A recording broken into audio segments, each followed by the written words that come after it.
성경 봉독. 오늘의 성경 말씀은 누가복음 5장 10절에서 11절 말씀입니다.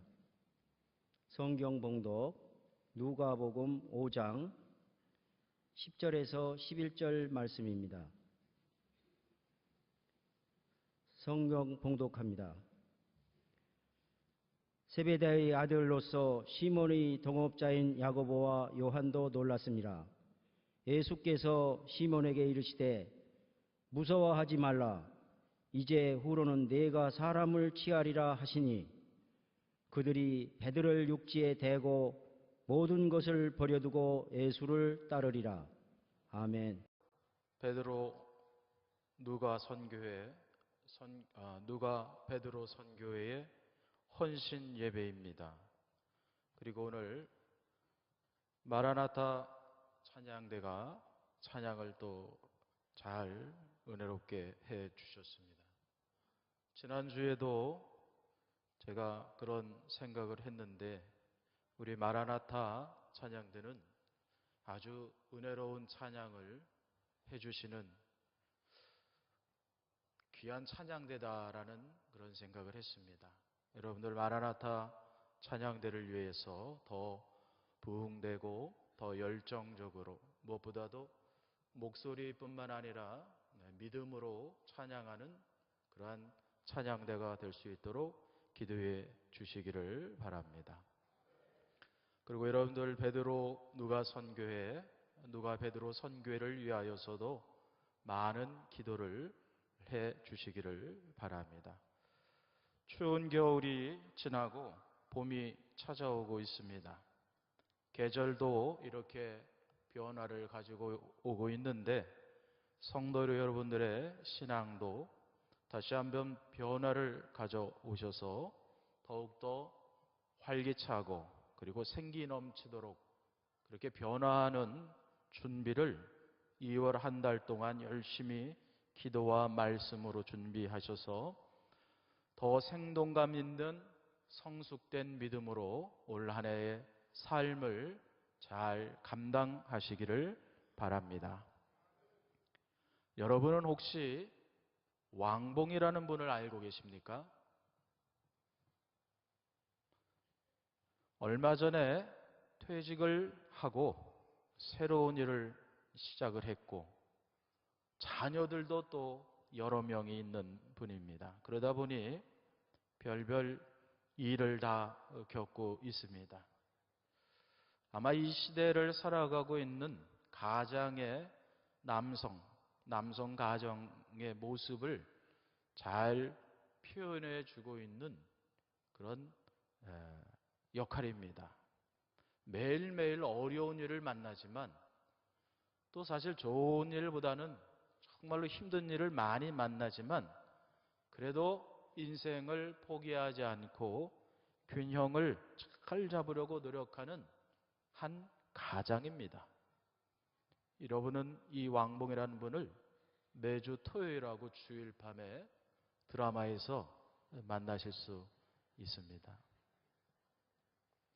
저는 이 모습을 역할을 보면서 우리 남선교회 분들하고 거의 연령이 비슷한 그런 역할이기 때문에 항상 유심히 살펴봅니다. 그런데 그 역할, 왕봉이라는 역할을 보면은 어깨가 매우 무겁습니다. 많은 일을 감당하기 때문에 그렇습니다. 그런데 주위에서는 위로해주고 이해해주려고 하는 사람들보다 오히려 사랑을 더 달라고 하는 사람들이 너무나 많아서 참 힘들겠다라는 생각을 합니다. 그래도 힘을 내서 또 열심히 최선을 다하는 그런 가장의 모습을 우리에게 보여주고 있습니다. 오늘 헌신 예배를 드리는 두 선교회 회원들 모두도 이 시대의 가장들이신데 부디 바라기는 아버지의 역할, 또 가정에서의 역할, 사업에서의 역할, 그리고 교회에서의 모든 사명을 힘을 내서 올 한 해도 잘 감당하시기를 바랍니다.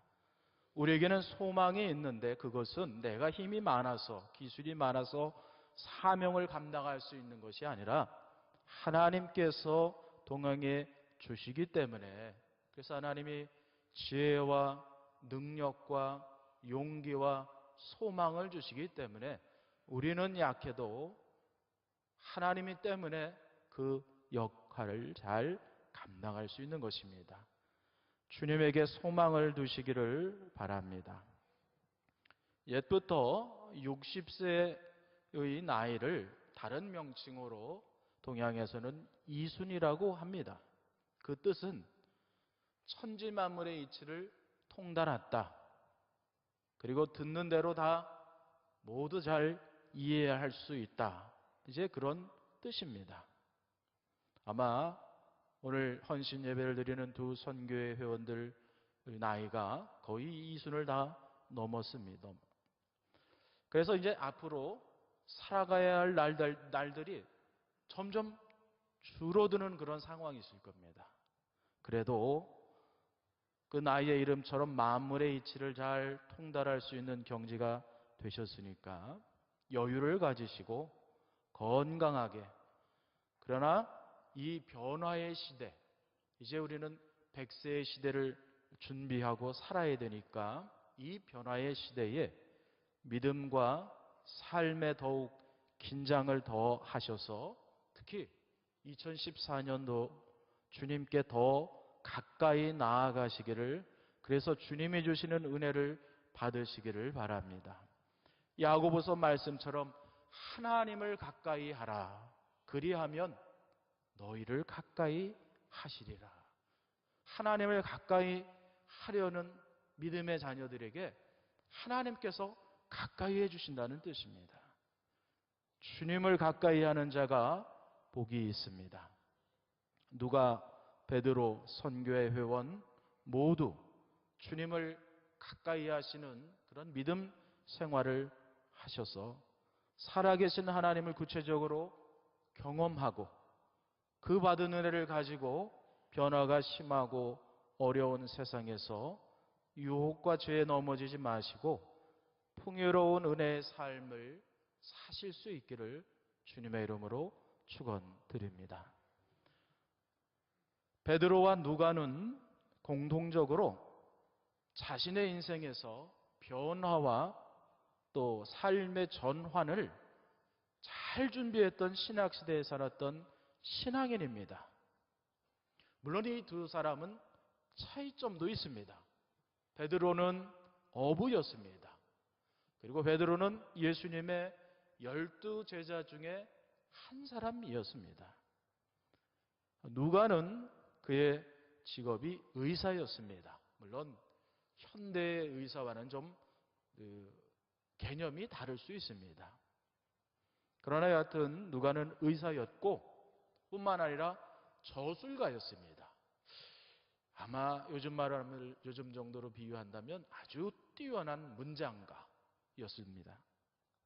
그리고 바울을 곁에서 최선을 다해서 돕던 선교 단원이었습니다. 이 둘이 이렇게 서로 다르기는 했지만 정말로 예수가 그리스도임을 증거하는 일에 대해서는 공통적으로 충성하고 헌신했던 사람입니다. 이 둘이 과연 얼마나 친했을까, 혹은 이 둘이 서로 잘 알고 있는가에 대한 자세한 정보는 성경에는 나와 있지 않습니다. 그러나 누가가 기록한 복음서, 누가복음에 나오는 베드로에 대한 내용을 읽어보면 이 누가가 베드로를 어떻게 생각하고 있는지를 잘 알 수 있습니다. 그리고 누가는 베드로를 통하여서 예수가 그리스도임을 믿는 성도들이 어떻게 살아야 한다라는 것을 베드로의 헌신을 통해서, 베드로의 그런 모습을 빌어서 많은 그 복음서를 읽는 사람들에게 전해주고 싶었습니다. 그것이 잘 드러내는 것이 바로 오늘 본문의 말씀입니다. 누가복음 5장의 첫 시작은 예수님께서 제자들을 부르시는 그런 상황으로 시작됩니다. 그런데 이 내용은 마태복음에도 나오고 마가복음에도 나옵니다.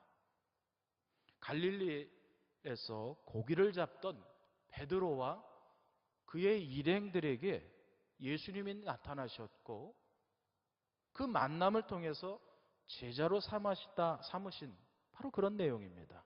그런데 누가복음에서는 그 두 다른 복음서와는 좀 다르게 특별히 베드로의 반응을 좀 더 극적으로 설명을 해주고 있습니다. 11절 말씀처럼 이런 겁니다. 모든 것을 버리고 따랐더라. 이겁니다. 이 기록은 마태복음이나 마가복음에는 없는 부연하는 설명으로 이해될 수 있습니다. 즉 마가에 의해서 수집되고 들었던 베드로의 삶은 모든 것을 버리고 철저하게 예수님을 따랐고 예수님이 그리스도임을 증거하는 삶에 헌신했다라는 그런 뜻입니다. 그러니까 누가는 베드로를 그렇게 이해하고 있는 것입니다. 그런데 이 설명은 단지 베드로만이 아니라 바로 그 복음서를 기록한 누가 자신에 대한 설명이기도 합니다. 그리고 예수님을 따르는 모든 신앙인들은 그렇게 살아야 한다라는 누가의 선언, 메시지가 되는 것입니다. 베드로의 헌신을 교훈으로 삼은 것입니다. 그리고 그 교훈으로 삼는 모든 신앙인들은 철저하게 자기 헌신과 자기 부정의 그런 태도를 가지고 주님을 따라야 한다는 어찌 보면은 권면이요 교훈의 내용이 되는 것입니다. 저는 헌신과 충성이라는 그런 단어를 들을 때나 읽을 때마다 떠오르는 예화가 있습니다. 제가 어렸을 때 들은 예화인데 그게 아주 머릿속에 깊게 새겨져서 늘 지금도 생각이 납니다. 이런 내용입니다. 한번 들어보십시오. 옛날 어느 나라에 임금님이 살고 있었습니다.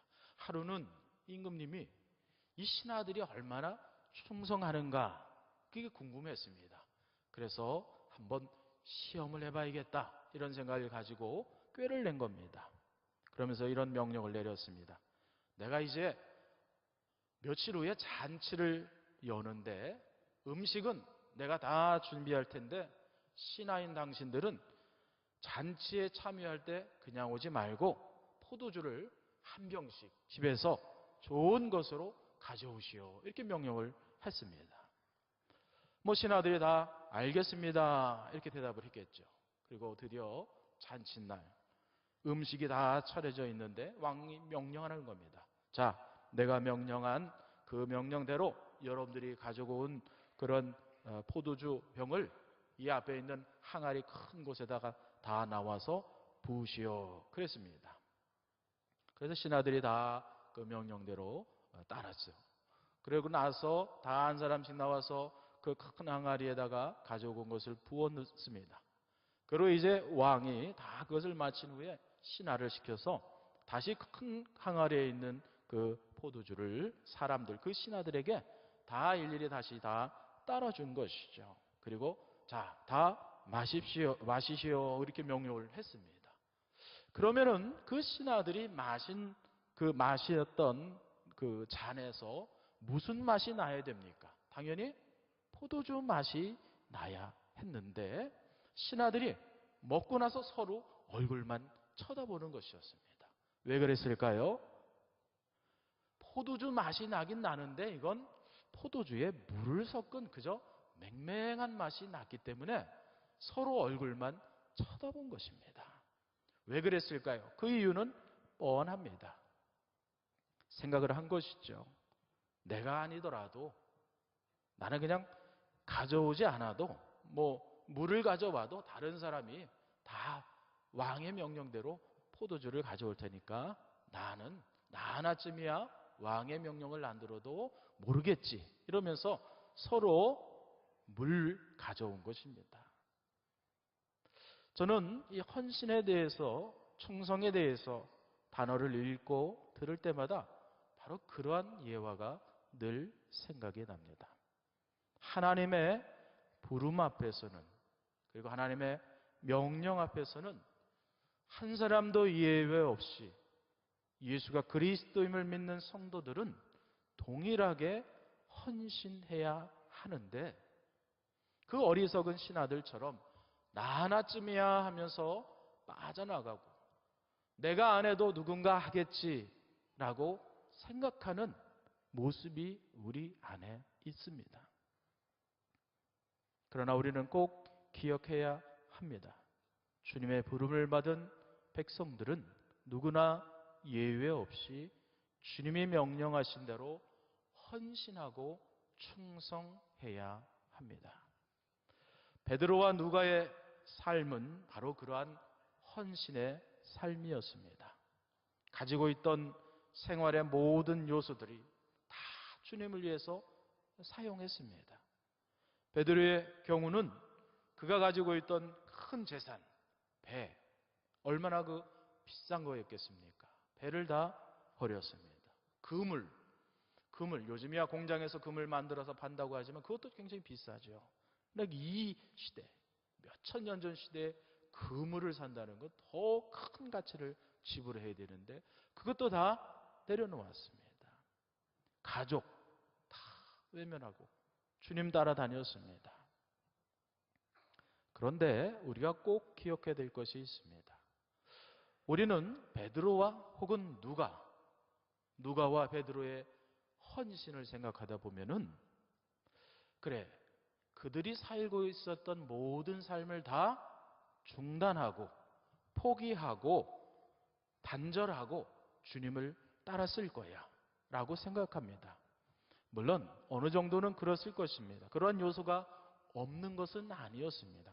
그러나 오히려 우리는 다른 관점을 가져야 됩니다. 즉 바울과 또 누가와 베드로, 이 모든 사람들이 새로운 삶의 가치와 새로운 목표가 생겼고, 그 새로운 가치와 목표를 위해서 자신이 가지고 있던 모든 기득권을 포기하고 버렸다라기보다는 가지고 있던 것을 새로운 가치와 목표에 집중했다라고 하는 것이 더 올바른 견해일 수 있습니다.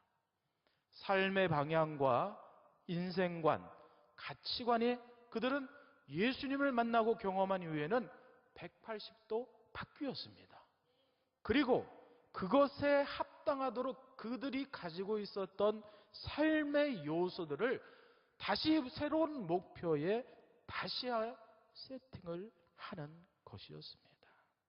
그렇기 때문에 베드로는 예수님을 알기 전에, 만나기 전에, 경험하기 전에는 고기 잡는 어업으로 발생한 이득과 소득, 그것을 아마 자신 혹은 가족 혹은 자신의 직업에 재투자하는 것으로 만족했을 것입니다.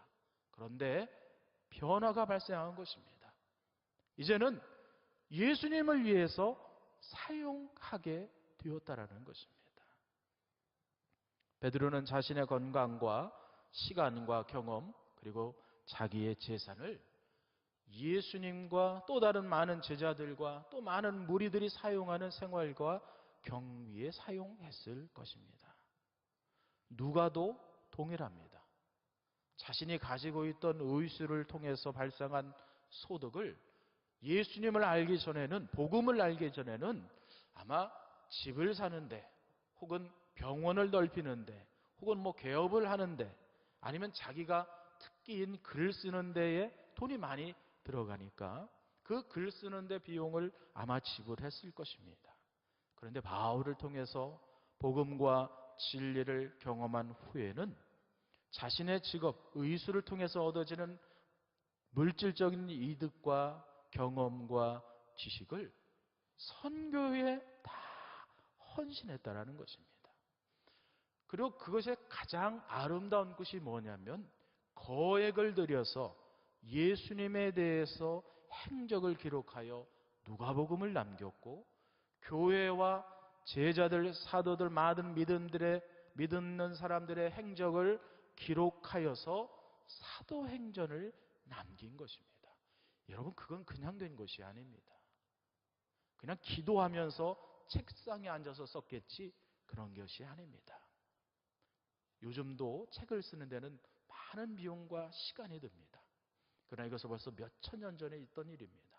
그 시대에 기록을 남긴다는 것은 시간뿐만 아니라 재산, 돈이 많이 필요한 일이었습니다. 그런데 누가는 그 일에 집중했습니다.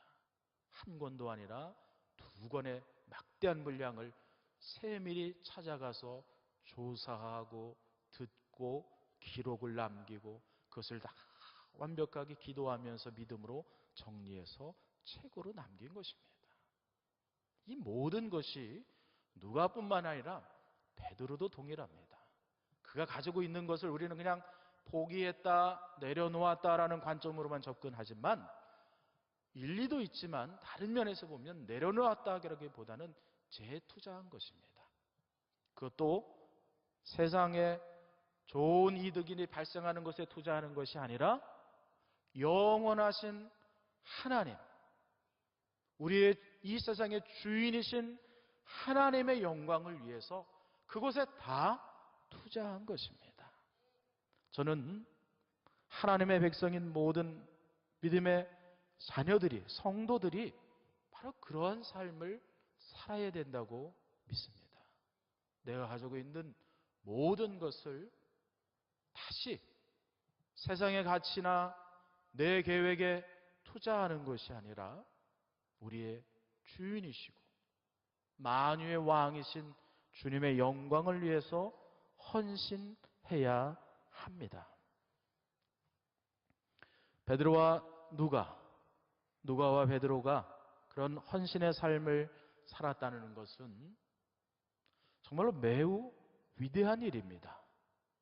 그러나 그렇다고 해서 다른 신앙인들보다 더 위대했다는 뜻으로만 이해할 필요는 없습니다.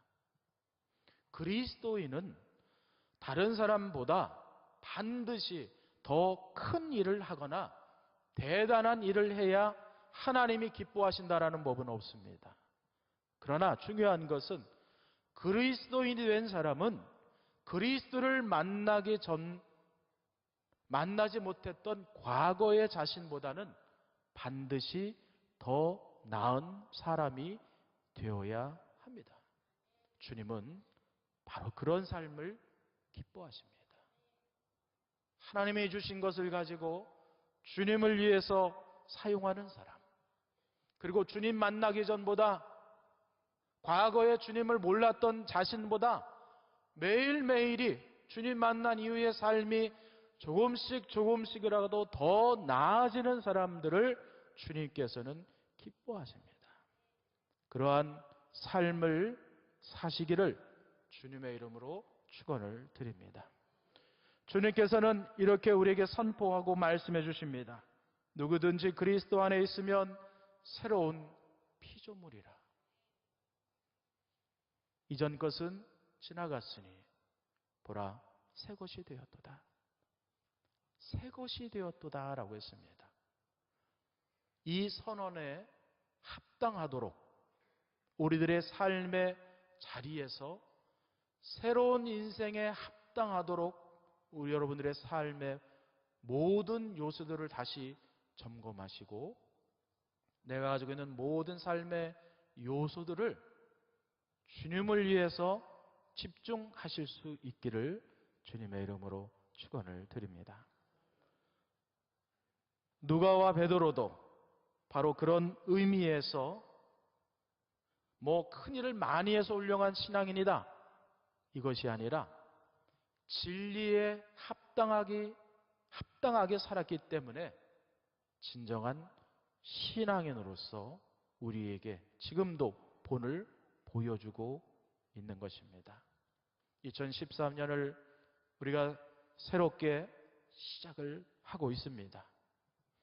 올 한 해 하나님께서 주시는 시간 속에서 다른 사람들이 기준이 아니라 내 삶이 주님 혹은 진리, 복음에 합당한지를 점검하고 그 합당한 삶 속에서 하나님이 주시는 은혜의 풍성함을 누리시면서 그 풍요함을 많은 사람들에게 전해주고 나누어주는 그러한 복된 인생을 사시기를 바랍니다. 주님께서는 그러한 삶을 기뻐하십니다. 성도 여러분, 좋으신 하나님, 그 좋으신 하나님을 더욱 의지하시면서 주님께서 기뻐하시는 삶을 한 주간에도 잘 감당하시기를 바랍니다. 그리고 2014년도에는 하고 싶은 일을 잘했다 이런 것이 아니라 진리와 말씀에 합당한 생활을 했다라고 평가받으실 수 있기를 바랍니다. 그리고 그러한 진리와 말씀에 합당한 생활을 하는데 더욱더 힘을 쏟아 부으시는 누가 베드로, 그리고 베드로 누가 선교회, 그리고 성도 여러분 모두가 되시기를 주님의 이름으로 축원드립니다. 기도하겠습니다.